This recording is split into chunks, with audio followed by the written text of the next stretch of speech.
முத்து மீனா சொன்னதில கேட்டு விஜயா அந்த சிந்தாமணிய நான் சும்மா விட மாட்டேன் அப்படின்ட்டு பார்வதிக்கு கால் பண்ணி பார்வதிய கூப்பிட்டு சிந்தாமணி வீட்டுக்கு போறாங்க. "ஏய் என்கிட்டயே நட்பா பழகி எனக்கே துரோகம் பண்ணியிருக்க. என் வீட்டையே எழுதி வாங்கணும்னு சொல்லிட்டு இப்படியெல்லாம் பண்ணியிருக்க.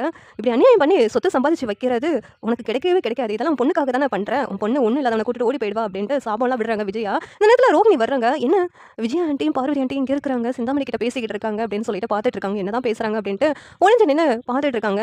ரோகிணி இங்க இருக்கிறது தெரிஞ்சா பிறகு பிரச்சனை ஆயிடும்னு சொல்லிட்டு இந்த நேரத்தில சிந்தாமணிய பார்வதியும் திட்டுறாங்க.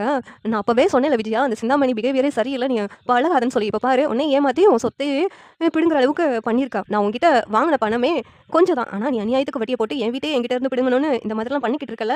நீ நல்லாவே இருக்க மாட்ட" அப்படின்னு சொல்லிட்டு விஜயா கோவப்பட்டு பேசிக்கிட்டு இருக்காங்க. பார்வதி இவகிட்ட பேசி பிரோஜனம் இல்ல, வா விஜயா போகலாம் அப்படின்ட்டு விஜயாவை கூப்பிட்டு கிளம்புறாங்க. அந்த நேரத்துல ரோகிணி இந்த சிந்தாமணி நமக்காக பண்ணேன்னு சொல்லிட்டு ஆண்டியே ஏமாத்திருக்கா அப்படின்ட்டு தெரிஞ்சு ரோகிணி சிந்தாமணி முன்னாடி வந்து நின்னதும் சிந்தாமணிக்கு ஷாக்கா இருக்குது. இவ எல்லாத்தையும் கேட்டுட்டா போலுக்கே அப்படின்ட்டு அதிர்ச்சியா பார்த்துட்டு இருக்காங்க. "இத்தனை நாளா என்னமோ எனக்காக தான் எல்லாம் பண்ணேன்னு சொல்லிக்கிட்டு இருக்கீங்க.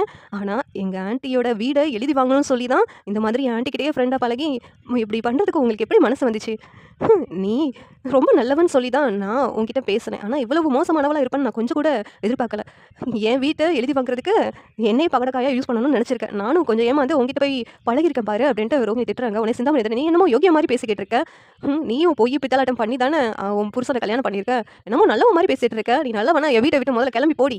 உனக்கு போய் ஆதரவு கொடுத்தேன் பாரு அப்படின்னு இனிமேல் உனக்கு ஆதரவு கொடுக்க வேண்டிய அவசியமும் கிடையாது எனக்கு" அப்படின்ட்டு சிந்தாமணி ரோகிணியை திட்டி அனுப்பி விடுறாங்க. ரோகிணி உங்ககிட்ட இருந்து எப்படி வீட மீட்கணும்னு எனக்கும் தெரியும்னு சொல்லிட்டு ரோகிணி அங்கிருந்து கிளம்பிடுறாங்க. இது சீரியல் எப்படி நல்லா இருக்கும் நீங்க நினைக்கிறீங்கன்னு கமெண்ட் பண்ணுங்க. இந்த வீடியோ பிடிச்சிருந்தா லைக் பண்ணுங்க, ஷேர் பண்ணுங்க, சப்ஸ்கிரைப் பண்ணுங்க. தேங்க்யூ.